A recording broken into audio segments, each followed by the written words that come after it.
Hello, ladies. It's Renee, host of the Welcome to Your Life podcast. Have you thought of recording your own podcast, but the thought of learning new technology was too frightening? I know exactly how you feel.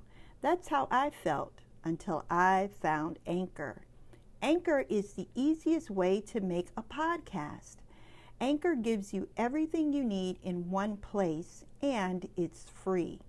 You can record from your phone or your computer, and the creation tools allow you to record and edit your podcast so it sounds great. They'll even distribute your podcast for you so it can be heard everywhere on places like Spotify, Apple Podcasts, Google Podcasts, and many, many more. You can easily make money from your podcast with no minimum listenership. Download the Anchor app or go to anchor.fm to get started. Trust me, you will not regret it.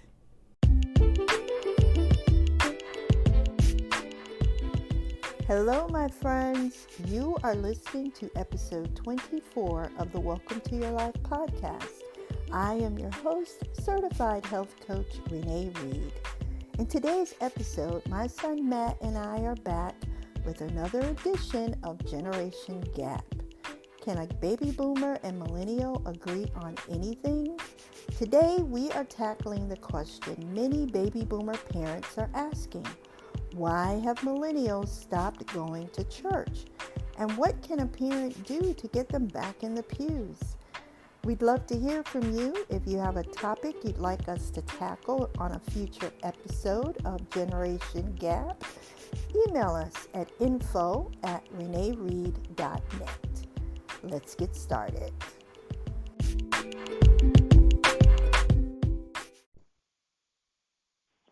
Hello, everyone, and welcome to a bonus episode of the Welcome to Your Life podcast.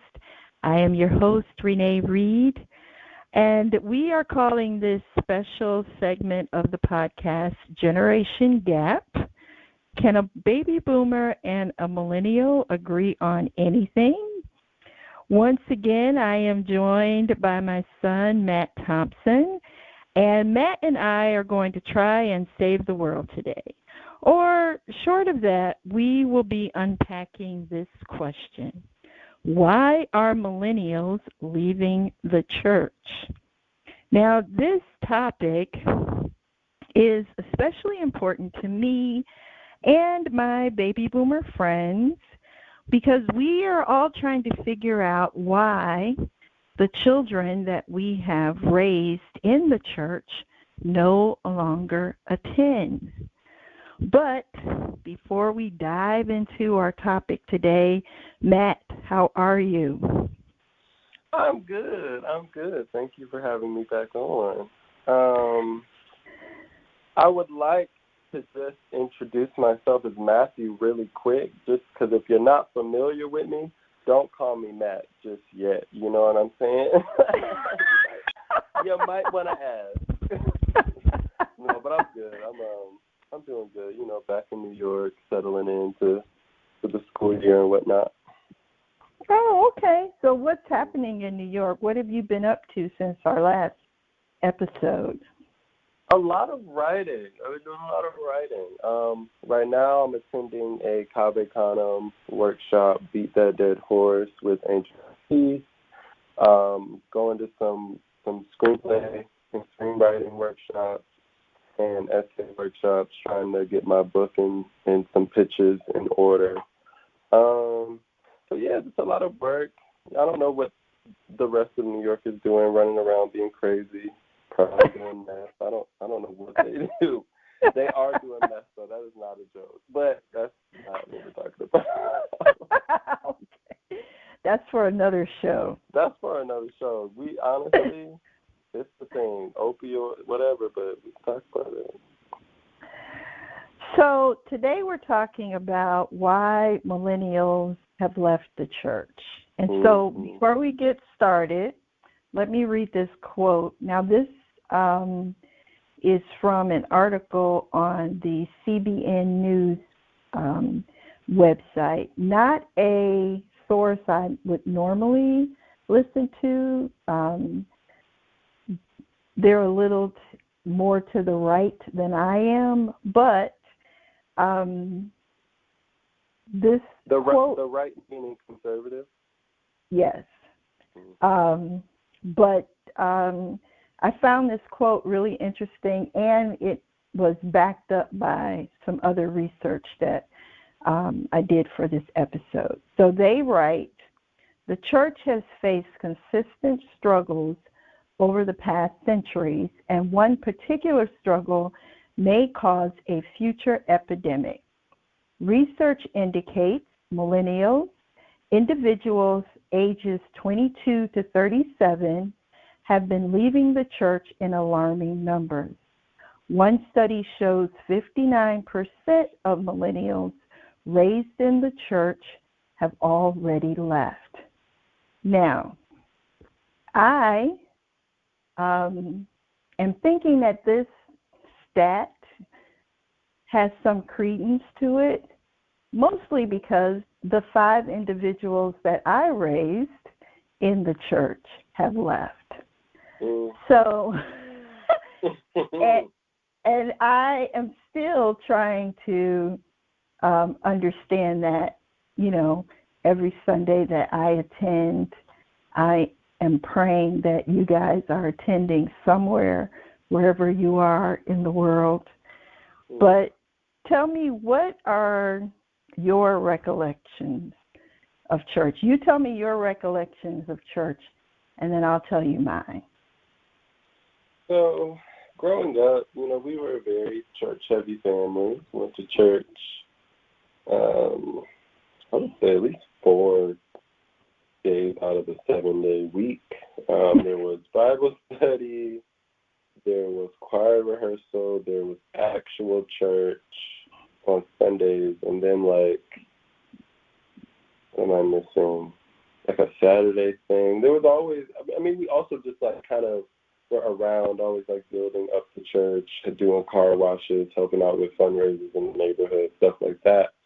So my early recollections are being there very heavily, and learning and growing in the church with my family, building community in the church, building a family in the church. We very much, growing up, Christ the King, Kojic,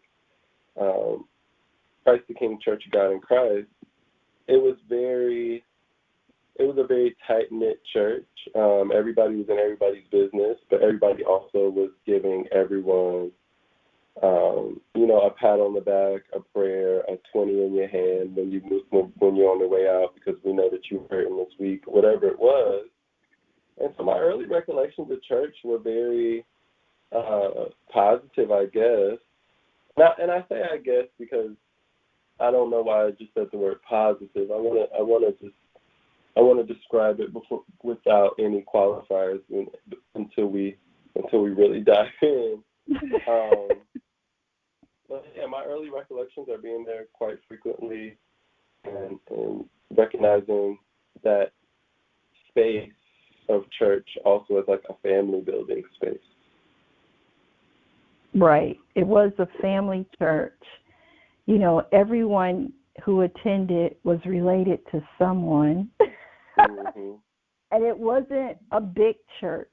And I think that's what made it so great, because we were able to, get to know each other on a really, personal level and be supportive of each other. Whatever crisis, was happening, we were there to help each other out. And I think that is, one of the things I loved about our church. But yes, you have been in church all of your life. All of your life. As a matter of fact, when I answered the call to accept Christ as my Savior, we were at Avon Baptist Church.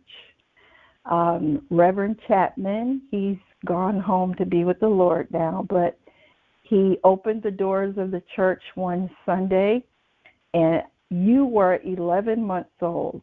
I handed you over to your godmother, Aunt Valerie, and I took that walk down the aisle and haven't looked back since. And no peeks back. No peeks back. Like no I never, you know, I've never questioned the relationship that I have with God. And I always say I'm his hard-headed child, because I need to try it my way before I do it his way.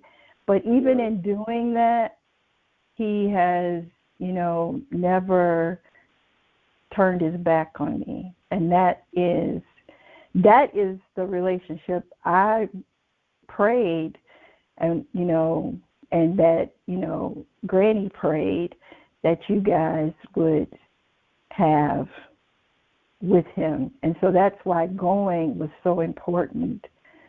And church was not always important to me. There was a long time when I didn't want anything to do with religion. And the only reason I actually started going after I had kids was because Grandma Martha would ask me every Sunday, did you take those kids to church? And I did not want to keep telling her, no, I didn't. No. Did not. No, because you just did not tell Martha Butler that.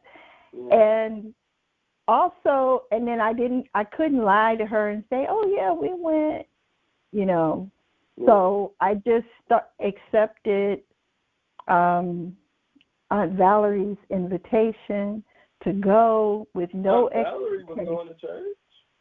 Yes, every Sunday. I mean, I ain't calling you Aunt Valerie if you're listening, but I just a little, I'm learning. Yes. Moving on. Yes, we accepted her invitation. We went, and I had no expectations of going. My only expectation was no expectation. It was just something I checked off my list. Yes, Grandma, we went to church. Mm-hmm. And then like one day, right, something clicked. And so, can I ask you, what did that click feel like for you? That click was like, I need to go up here and submit to the Lord. It felt like the road I'm on is not working. And I remember what Reverend Chapman said. He said, if you need something else, if what you're doing is not working, the doors of the church are open. Like, he didn't make any grandiose speech or anything like that. It was just plain. He was a plain and simple, Bible preaching preacher. Like, he didn't sugarcoat stuff or overdo, and he was just very, if your life isn't working, the doors of the church are open. And that was it. And it just, it was, and we had been going a couple of months by then. And it was at that point, though, excuse me, but at that point, what wasn't working? Or what were your, because as we're talking about why are millennials leaving the church, I'm wondering what brought Christians to the church. Because I think, and we'll talk about this a little bit later, but the question of why are millennials leaving the church, this feeling and also the reality that whatever I'm here for, it's not being delivered. And so I guess I'm curious about when that thing that millennials may think is lacking, when that thing is not lacking, what is being fulfilled for you? So what is, when you say what is being fulfilled, what do you think is or I guess this generation, and I'm not lumping all of you guys together, but this generation knows more or seems to know more or thinks they know more than any generation than any generation before you guys. And I'm sure, of course, because now you're the generation that grew up with the internet. So everything you need to know, is at the touch of your hand. Right. But it's also given you guys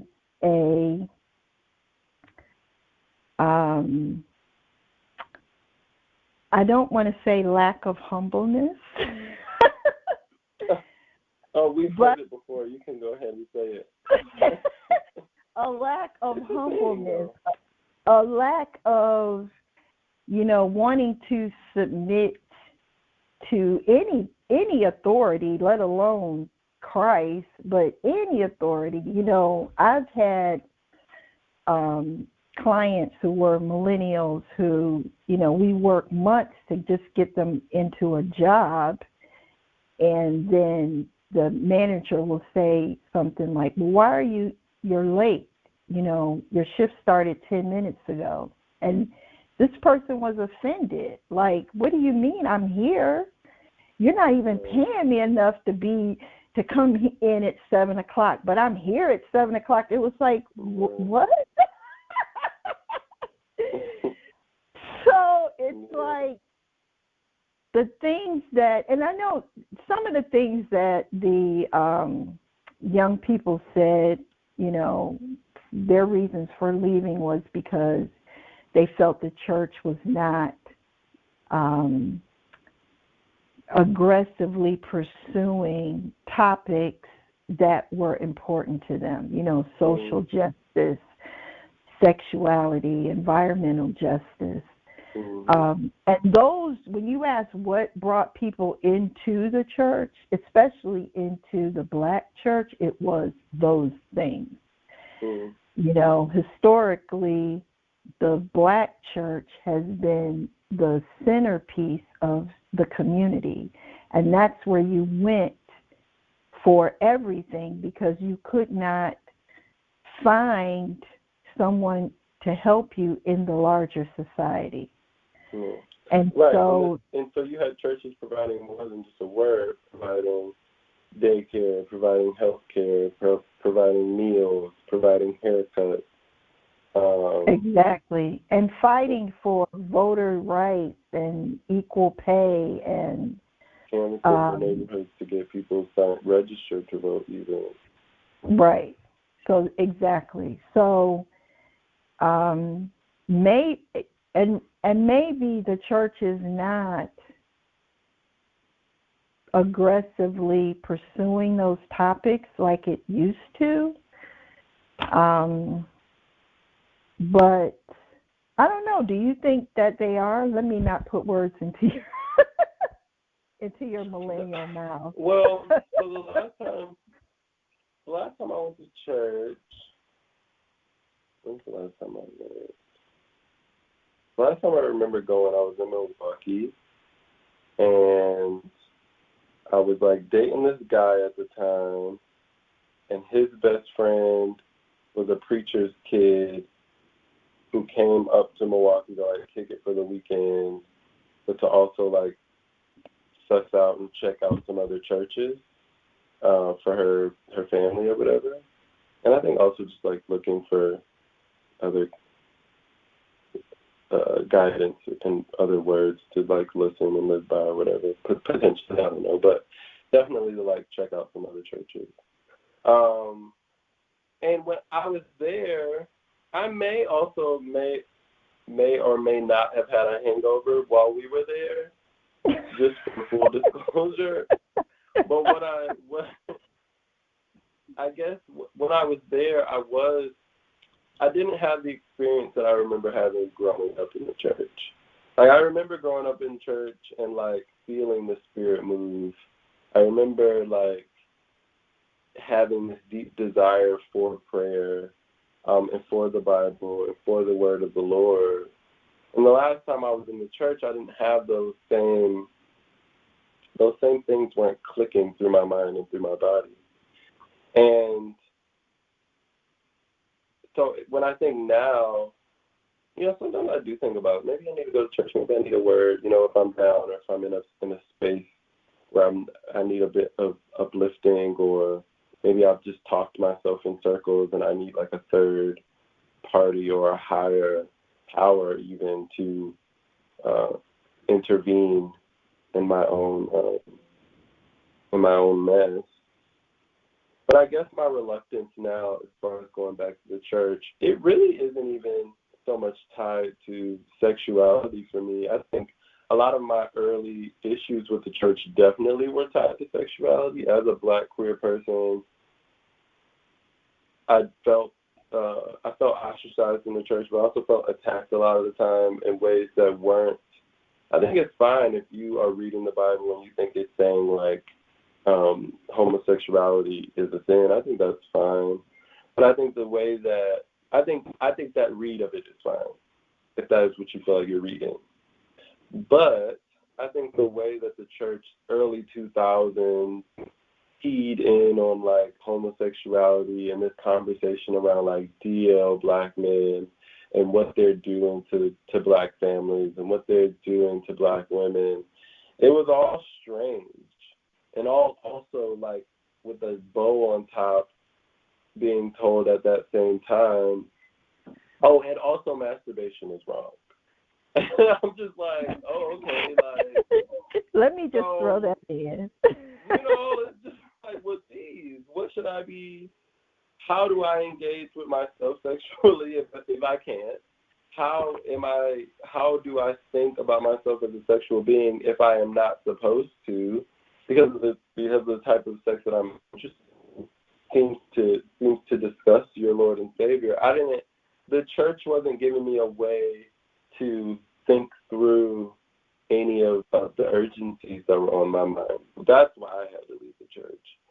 Because I would say, like, before I left the church in undergrad, I was in 3 different Bible studies, all different types, too. Like, I was with the Black kids who were non-denominational, doing their thing, Bible studies every Wednesday night. We all take the bus over at Kent. We take the bus out to Talmadge.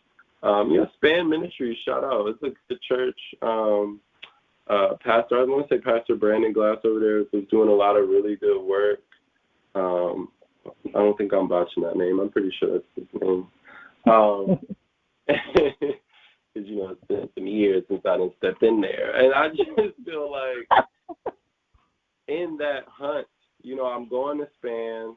I'm going to hang out with the white boys who are just, like, doing, like, a brotherhood thing, and they're cussing in their prayers, and we're talking about Kanye and Illuminati stuff, but, like, still, like, reading the Bible and just, like, communing with one another and, like, helping one another through those urgencies, the things that were on our mind, like grades, like not having any money, like feeling distant from our family, so like that loneliness. So there was a brotherhood there, and then another like Bible study situation on campus.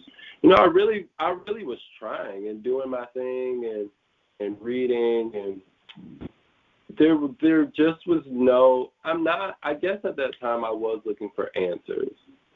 But I also was looking for conversation.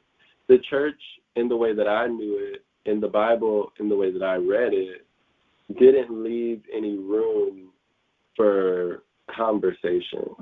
And so maybe that's the millennial in me saying, like, no, you're not just going to tell me to shut up. Like, I need to know, you know what I'm saying? Because we grew up being able to type any question we had into Jeeves. Y'all remember Ask Jeeves? Into right. Ask Jeeves, into Google. And I think the church, I was looking for some guidance in ways that the church didn't seem interested in providing. The church seemed very interested in proclaiming things that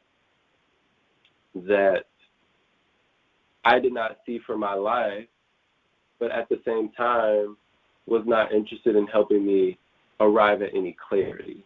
And so I had to leave the church for clarity. I had to leave the church to understand that because in my reading, when the Bible says, you know, God is speaking and says you were made in my image, I'm trying to understand what that means.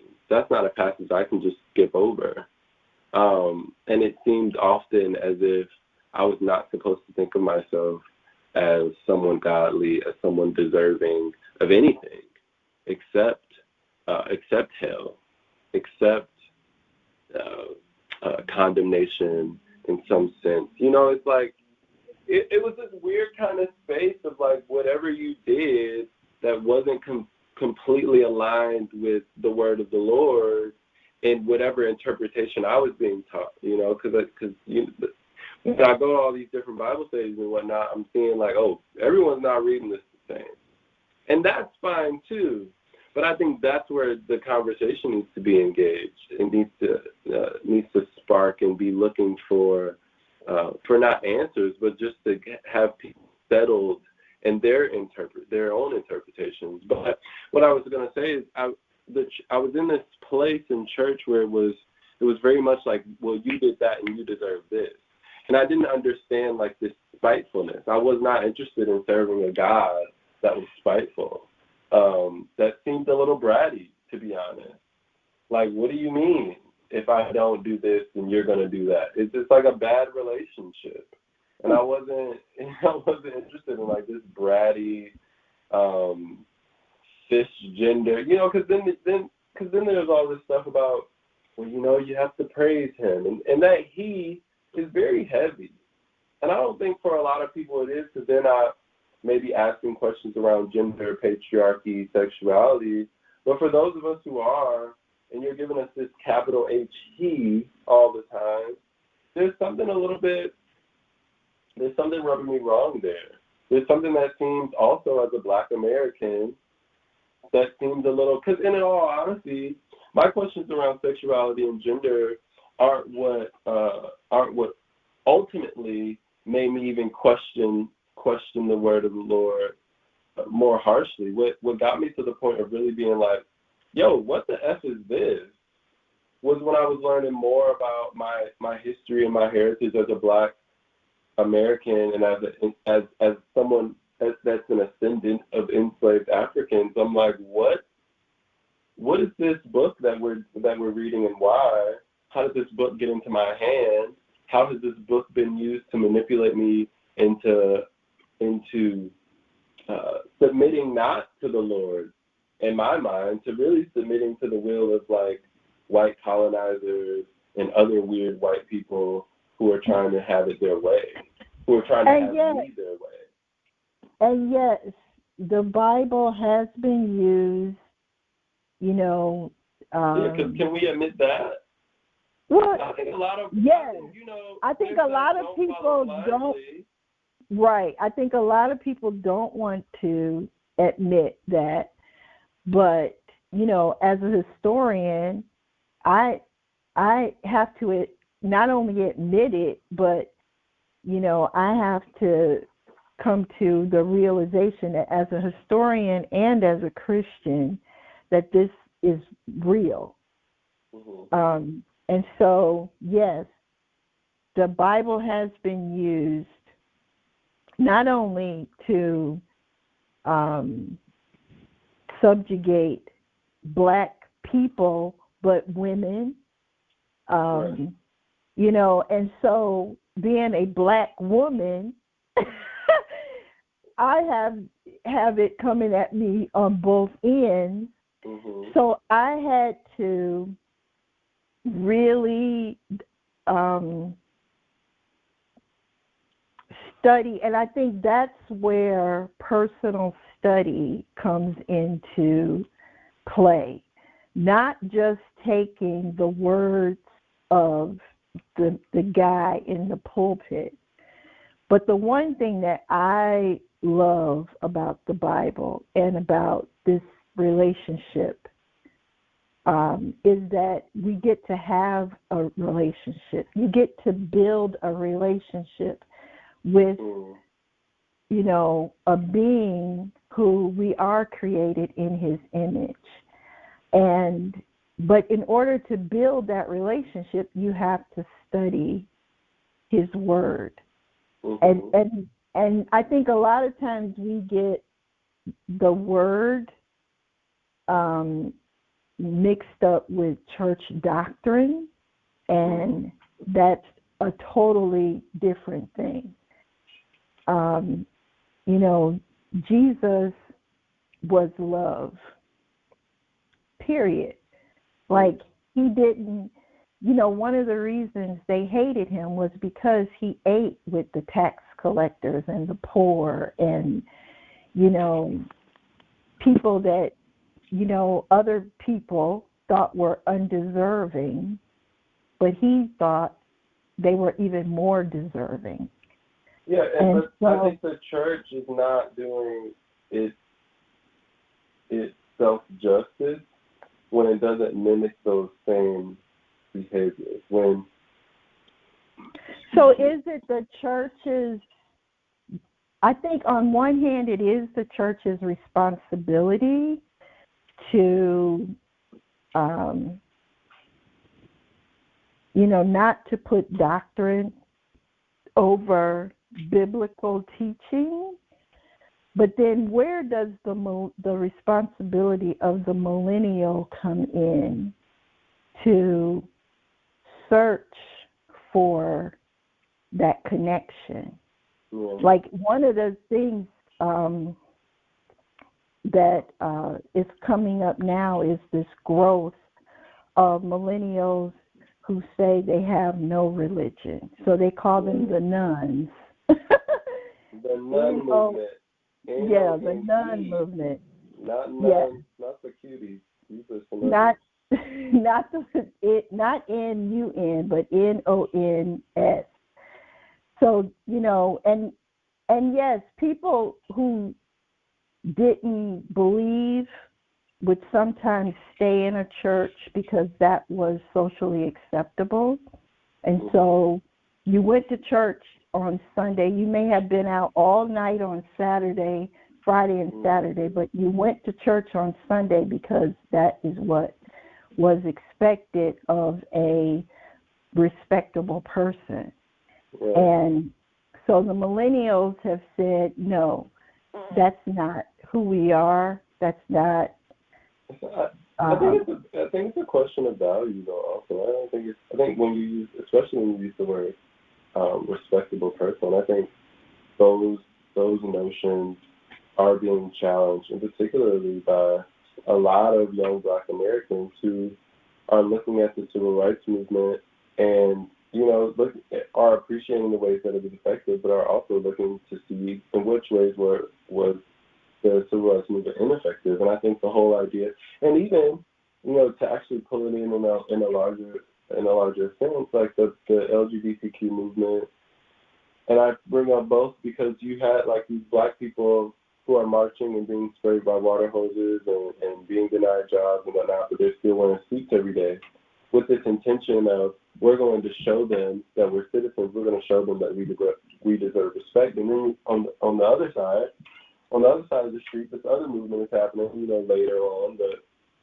begins to happen where you have these queer people who are being told, like, well, just you know, dress like the rest of the people, act like the rest of the people. And so it's this notion that, well, if you're respectable, you'll be treated with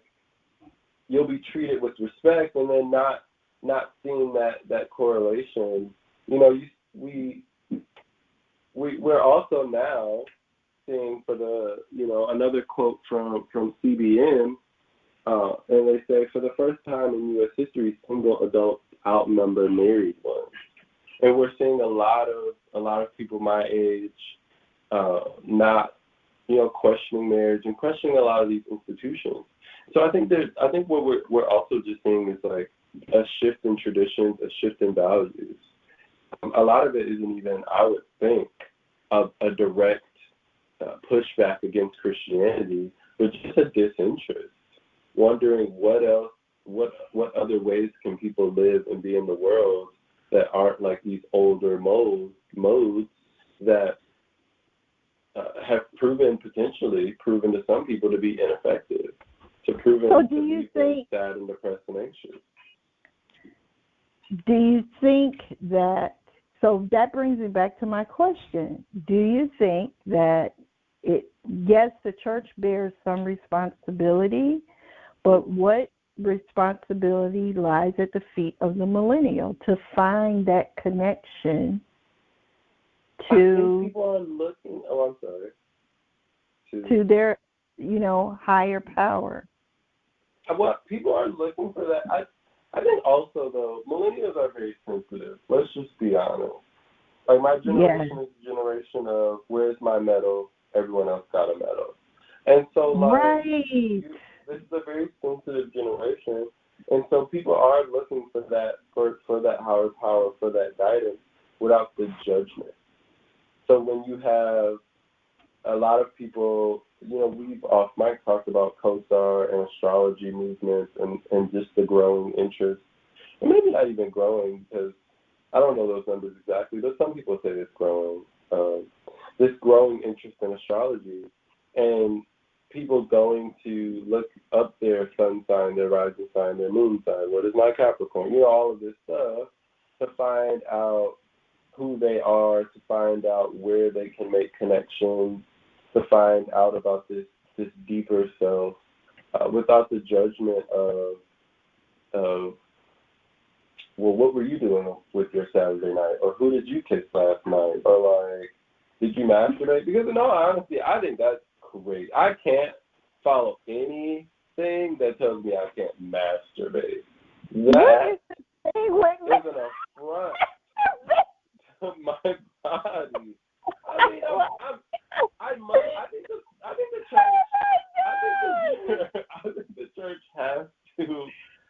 think the church has to reckon with its aversion to desire. Okay, but where does the church has always been the moral compass of the society.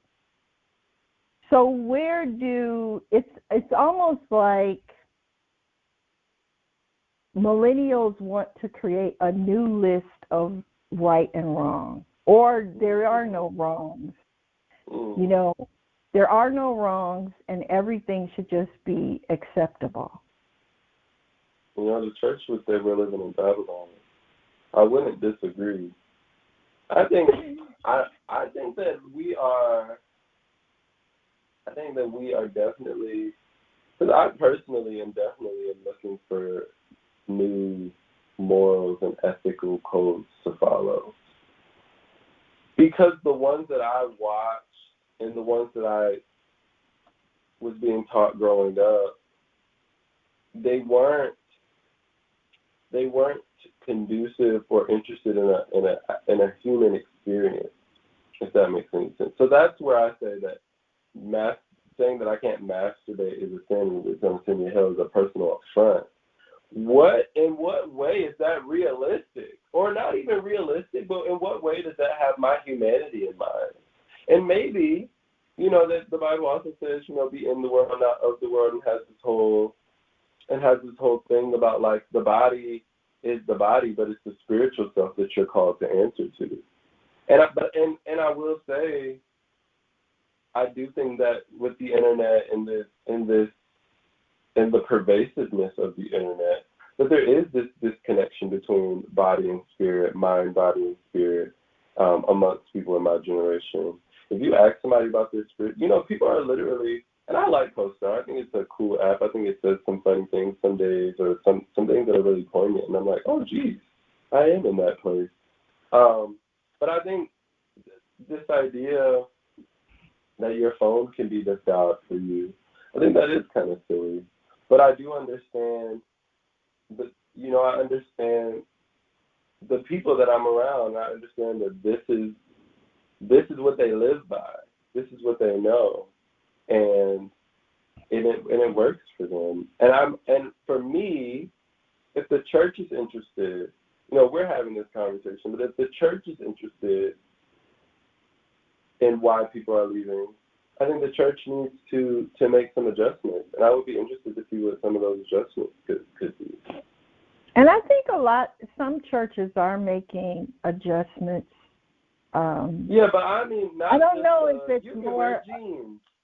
You know what I mean? Well, a lot of churches are saying that. I mean, we had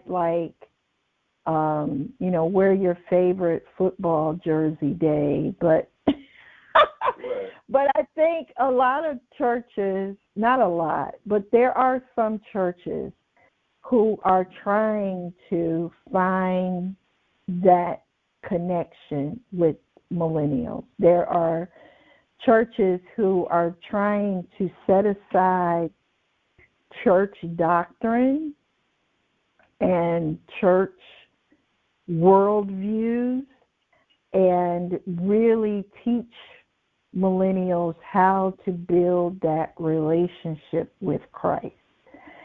And I think, and I always, told you guys that Christ, is not the doctrine. Christ didn't say anything about women wearing makeup or, right. Where you had to wear long dresses or you couldn't wear jewelry or you had to cover your head. None of that. He didn't say any of that. That was all some church, leader who wanted to start a denomination and have his denomination be purer than the next denomination. So in order to do that, of course, women had to bear the brunt of it. Yes, yeah. But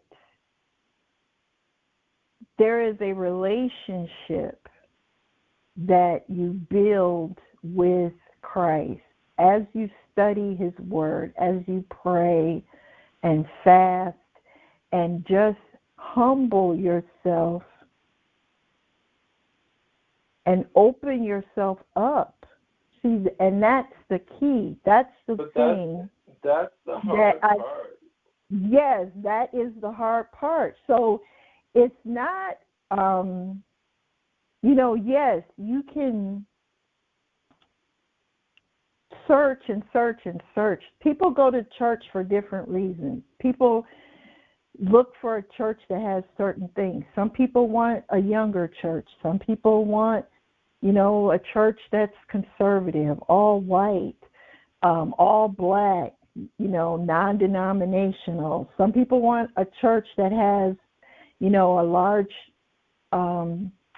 percentage of children in it because they have kids and they want their kids to make friends with other Christian kids. Some people want a pop and choir. Right. Exactly. If the choir isn't good, they don't want to come back. Some people want a pastor who shouts and yells and preaches, speaks in tongue, and then other people are like, okay, that's crazy. Okay. I'm not coming back here. So it's like, but everybody wants God to twist and bend and turn to be what they want him to be. And what it boils down to is that he is God, he is the creator, and we are the clay. And can we be humble enough to allow him to show us the way?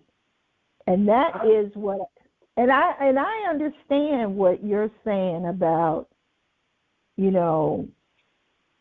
church doctrine. Because, like I said, as a woman, I've had faced that, children can't, or as a woman, I've been in churches where the men sit in the front and the women with children sit in the back. What? Mm-hmm. Like, dividing families, or where women aren't allowed to preach, Mm-hmm.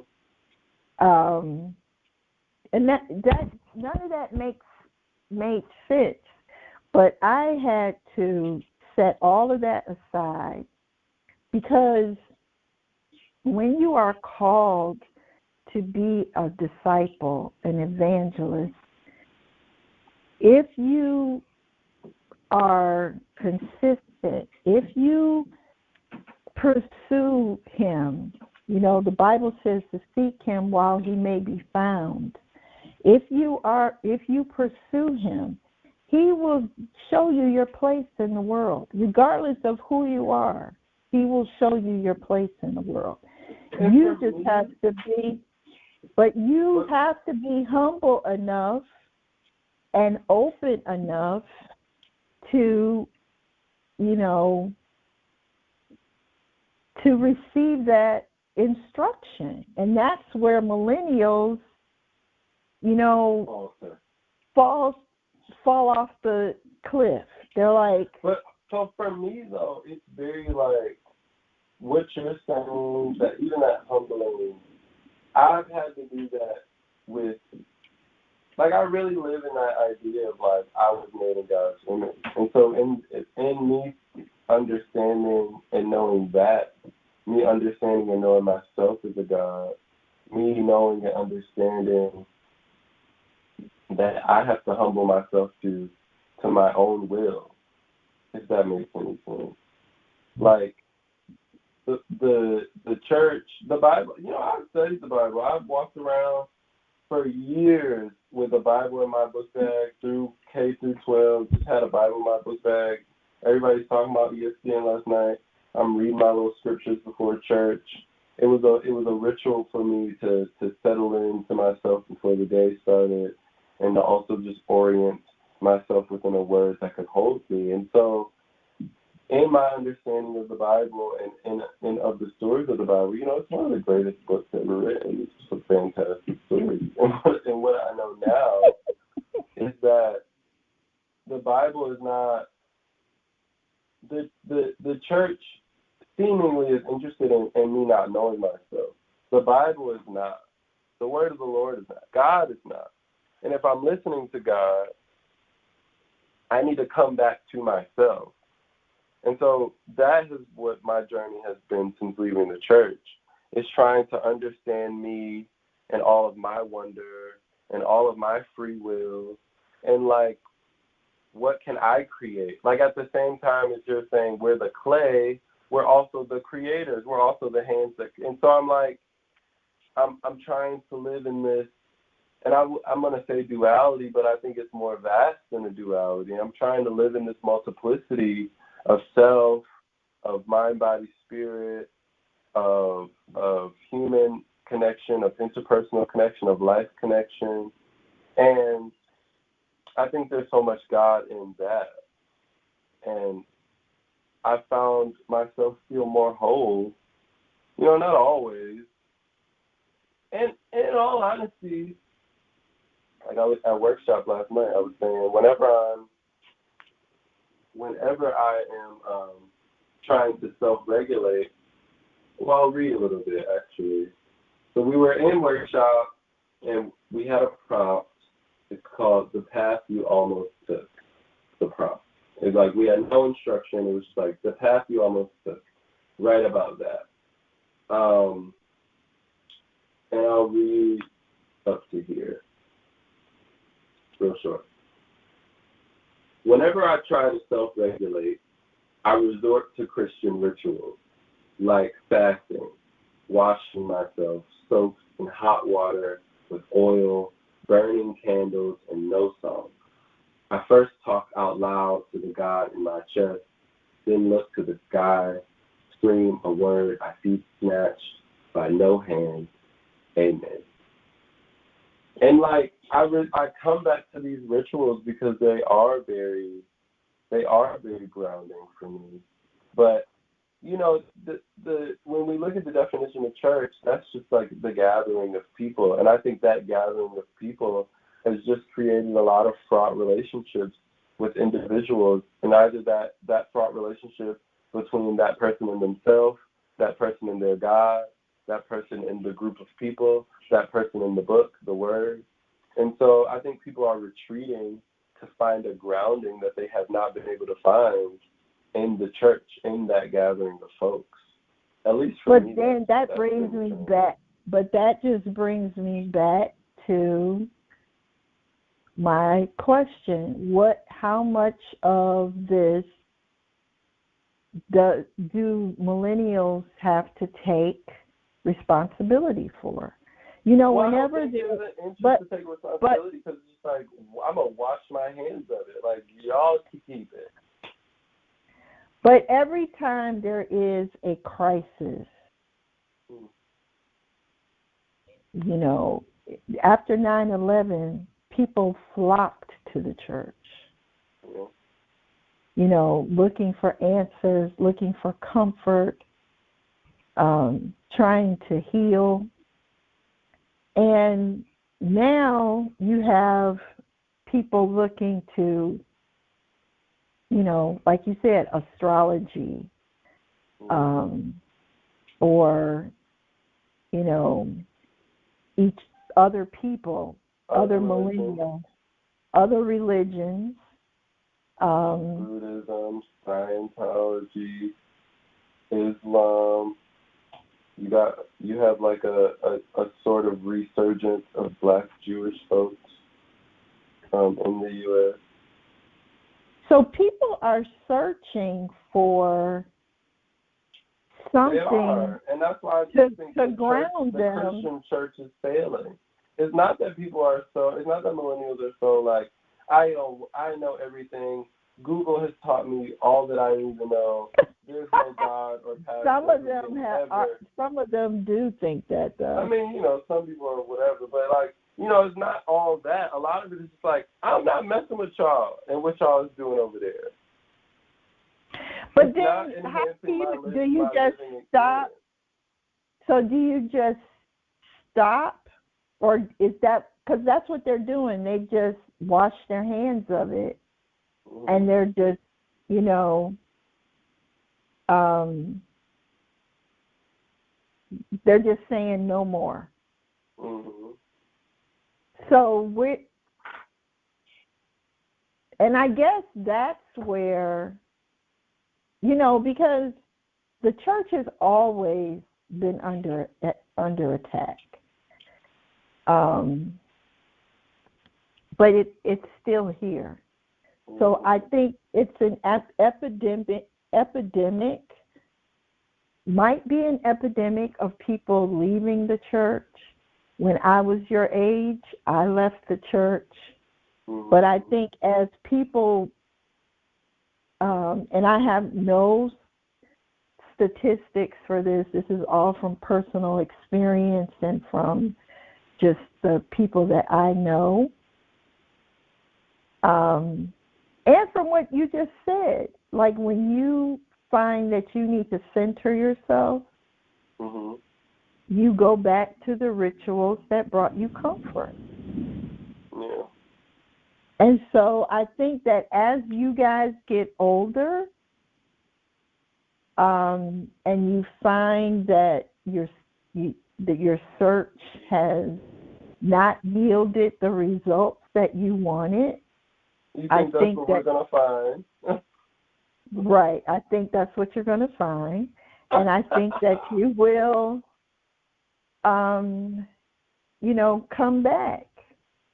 I think you will come back to church. I think as you get older, you will, I think you'll come back. And I think you'll come back because you'll be wiser, you'll have more life experience, and also because you will be hungry for something that you did not find in all of those other searches that you pursued.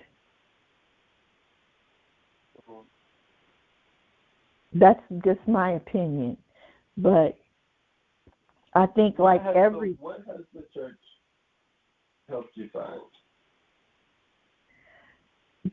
It helped me find myself. It helped me find out who I was, and it helped me to be comfortable with who I was and where.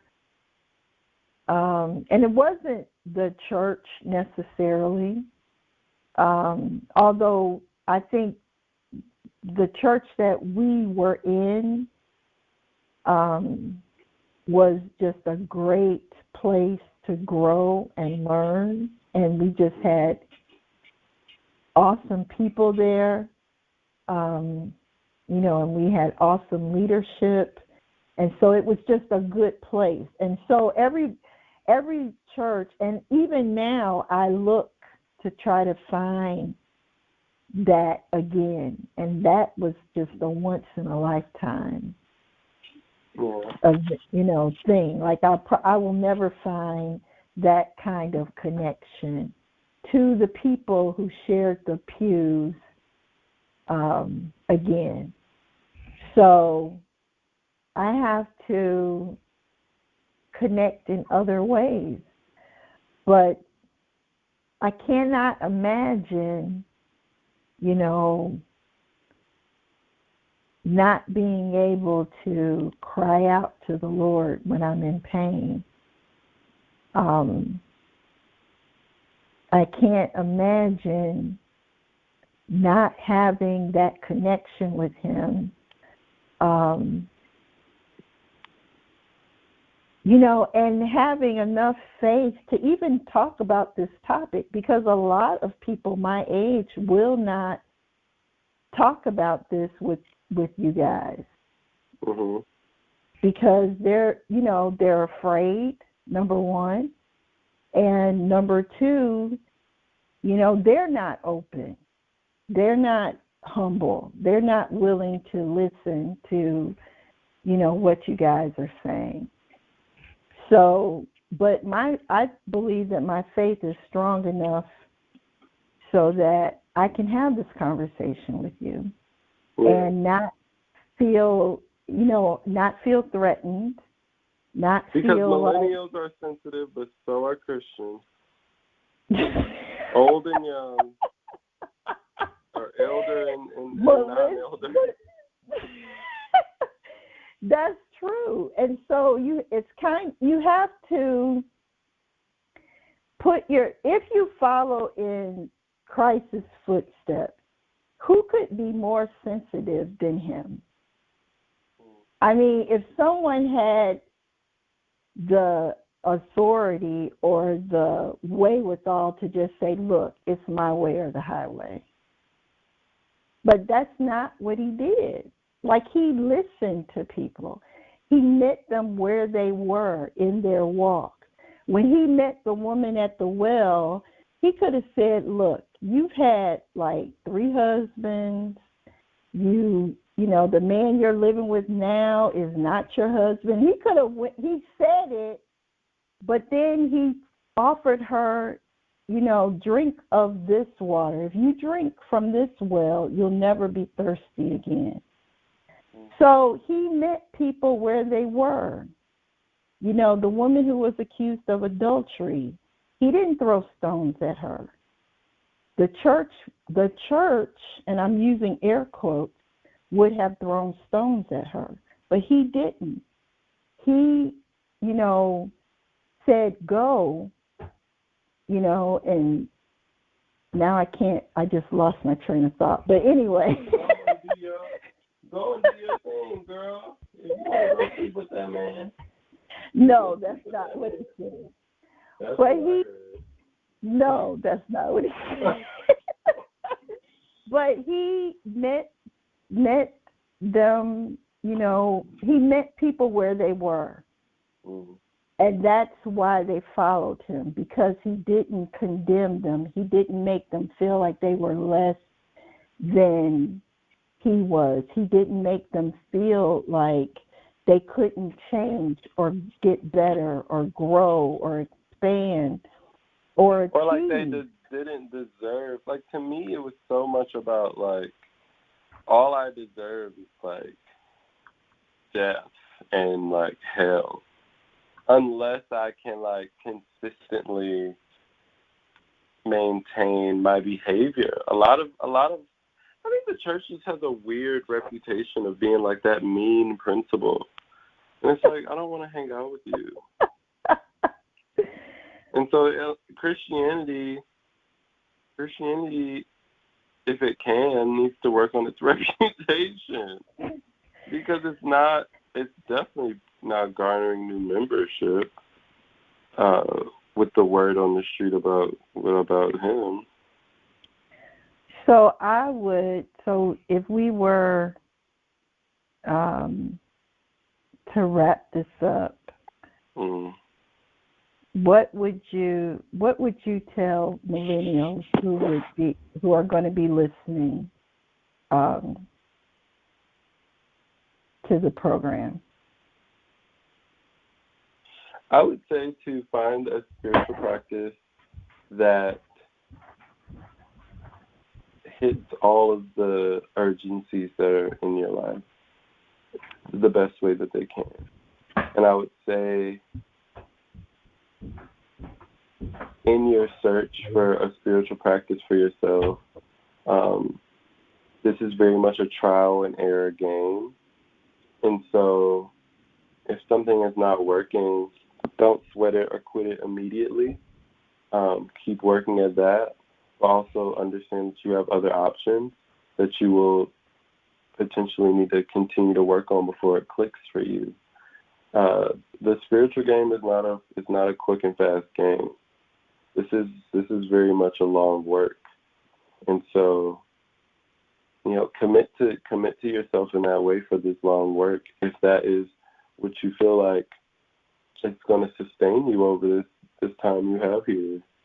Because it can be harsh. A lot of people describe life as, like, so hard. And I don't always feel that way, but I do sometimes. And when I do feel that, I have my rituals and my people and my gods to come back to. And so find those for yourself, because it is fruitful. And the connections in that lack can be filled. Well, I would. Yeah, what would you say? Yeah, it was everything that you said.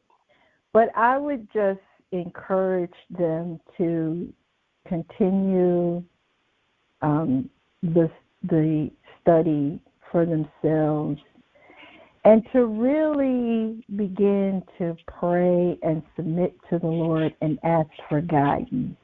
I think that's one of the things that people, not just millennials, but people in general, regardless of age, refuse to do, to pray and ask for, for guidance. Because if anyone could help with this issue, it would be him.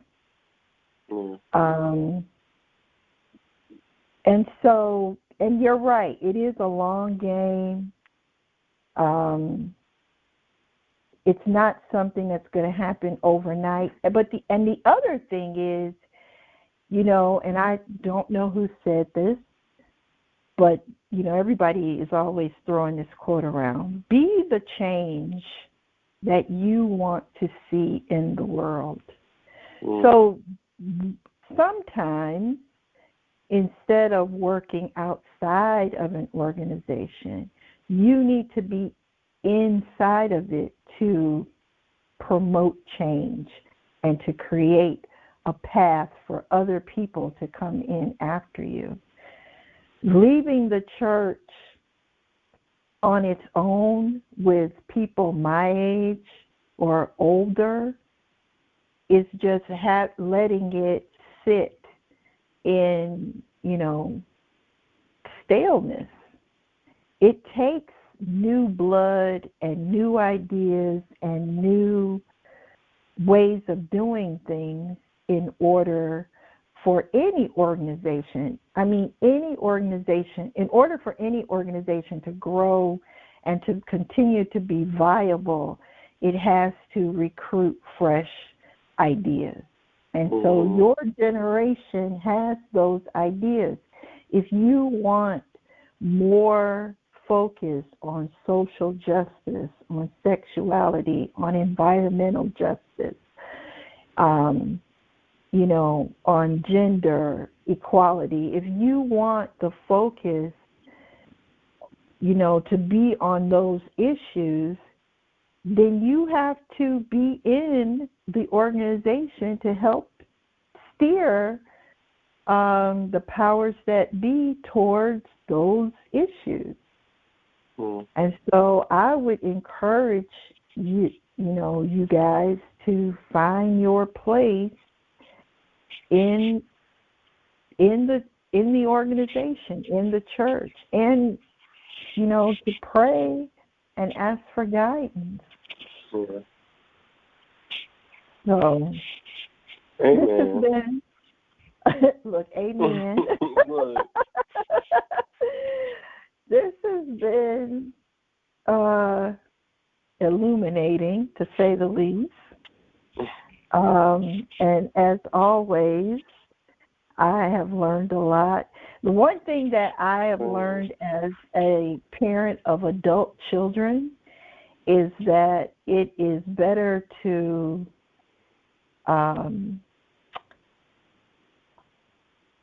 to role model behavior instead of preaching behavior. So I would encourage all of my baby boomers out there that if you do want your children to return to church, stop yelling at them about not attending. And I'll say to all the millennials listening, my aunt told me over the summer, this is a gendered thing, but just for a second, an old man can learn a lot from a young man, or a young man can learn a lot from an old man. And I think that those lessons, I get that they can seem preachy or whatever, but a lot of the emptiness, you are receiving tips on how to fill it, but you aren't listening because it feels preachy or it feels whatever, and it's like, just hush and listen for a second. Put your sensitivity to the side. Good Lord. Because there's some lit people out here that actually know what they're talking about. And it's not all just like your blah, mom. blah, blah. Yeah, like my mother. So smart and so great. But thank you. But yes, sometimes it's good to be quiet and listen. Sometimes it's good to, light the torches and lead the march, but sometimes it's good to be quiet and to listen. And so we will leave it at that. So Matt, where can people find you and your work? So right now, you can find my stuff predominantly on social media at Blonde Matt, BLONDEMATTMATT. That's on Facebook, or not Facebook, that's on Twitter and Instagram. The website is coming soon, and we'll get there when we get there. But right now, at Blonde Matt is the best way to stay in touch with the work. All righty. So until next time, I'm Mommy. sure. You're welcome. Thank you. I'm sure we will. I know, right? Who would have thought? Me. But we will be back with another titillating episode, I'm sure. And until next time, you all have a great night. And Matt, I will see you soon. Peace.